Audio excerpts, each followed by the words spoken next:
Hello, welcome back to another video, guys. In this video, if you're getting this code here on the screen, and you may be getting one and you may not, the part what you need to replace is at the back of the engine around here. So it's this component there, and that piping goes to there, to the back of the manifold here.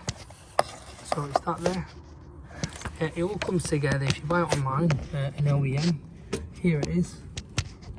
It is a bit of faff, and then the remaining goes all the way to the other side. There. From there, it's that sensor. Unplug. It is hard to get to work on, really, but it is that. If you can do it like this, happy days. If not, you'll have to take the manifold off at the back here. But the reality is, it's the sensor here. Well, sorry, the let me just get my torch. So there we go. It's this pipe in here. Clap that off, and then this one. There we are. Goes all the way down. So take the sensor off, and then the remaining goes all the way down to.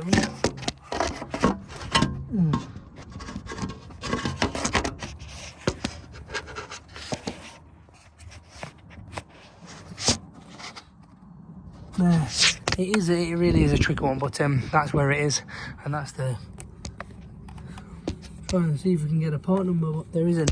I'll try and find a part number for you guys, but yeah, that's the part for the fault code at the top there on the diagnostic.